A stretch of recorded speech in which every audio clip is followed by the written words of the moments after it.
Nimaga bu yerda haqiqat yo'q? Haqiqat yo'q bu yerda. Bitta qolmaganim o'sha prezidentga chiqmaganim qoldi. Bormagan yetim qolmadi meni. Haqiqat bormi menga? Bu yerda haqiqat chiqmayapti. To'g'ri puli borda olib chiqib ketyapti, puli yo'q olib chiqmayapti. Chiqarsin tergovchi hammasi chiqsin bu yerga. Chiqmasa men o'zim shuni o't qo'yib yoqaman. Жогорудагы окуя ушул жылдын январ айында болгон. Мында Гүлсарахан Журабаева жолдошун бошотууну талап кылып, Созак райондук ички иштер бөлүмүнүн имаратынын астына өзүн өрттөйм деп чыккан. Жооп берсин.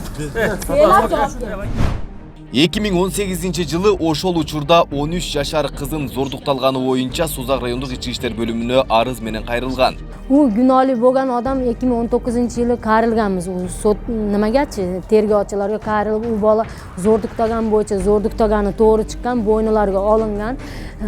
Bek Bolot degan tergovchi bolaga 75 ming aqchani olib 1 soat ichida olib ketishgan ekan. Svидетельlar bor, opasi kelib aytib berdi. Menga matisini olib keldi. 200 minglab aqchalarini olib keldi. Men ma'qul bo'lmadim. Men qizimni tanini sotmayman dedim. Senlar nima deyapsiz? Hukumat tarafdan dedim, chora ko'rsin dedim bu tufayli. Meni qizimni qilib boshqasini qilish ham mumkin dedim. Nimaga dedim? 13 yasharda o'shuna qiladi dedim, tek qo'yib qo'ysasan dedim. Men chora nimasini olmadim, narsalarini-chi. Кылмышка шектелген жаран менен жабырлануучулардын ортосунда сүйлөшүү болгондугу айтылат. Анын негизинде алгачкы шектүүнүн ордуна өгөй атасын күнөөлүү экендигин айтыргандыгы белгиленет.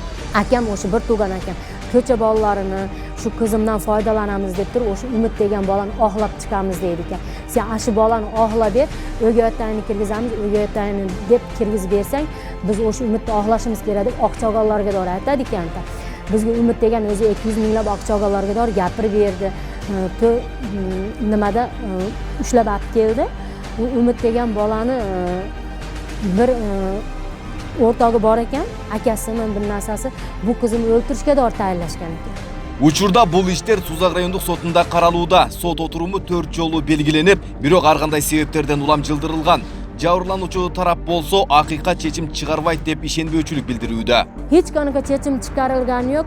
Madaminov Madaminbek bo'yicha olib boryapti. Bahana qilishib attimay qo'yapti. 4 sot bo'ldi. 5 fevral kuni o'zlari 8 dekabrdan 8 fevralga doğru 2 oy bo'lish kerak ekan. Ashi 2 oy o'tirilsin degan. Deb turib o'shga doğru olib borishdi, olib kelishdi. Olib kelindan keyin 5 fevral kuni kuyovni o'zlar sudyani kimisi anaqadan chiqarib qo'yibdi. Nima deydi? 10 fevralga sot deb chiqarishib qo'yibdi. 10 fevralga sot deb chiqarib biz bilmaymiz, hech kim bilmaydi. Advokatimiz bordi, advokatda ish chiqib qolgan ekan, soat 4gami degan ekan. Desa u advokat bora olmagandan boshqa advokat olib turishib, prokuraturalar, Suzon prokuraturasi hammasi olib turib, o'sha siz advokatsiz kuyovni olib borishib, o'sha yerda sotdan qilib, ya'ni 2 oyga cho'zdirib qo'yishdi. Ал эми Созак райондук сотунан бул боюнча маалымат алуу мүмкүн болбоду. Учурда бул маселе каралып жаткандыктан чечим чыгарылгандан соң берилерин билдирди. Bittasi quloq solmadi. Bitta chora yo'q. Ashun uchun sizlarga qayrildim. Экинчи тарап менен байланышууга мүмкүн болбоду. Эгерде шектүү тарап кайрылган учурда регион телеканалы пикирин чагылдырып берүүгө даяр экендигин билдиребиз. Айбек Исабеков, Аскар Мамат Исаков, Регион.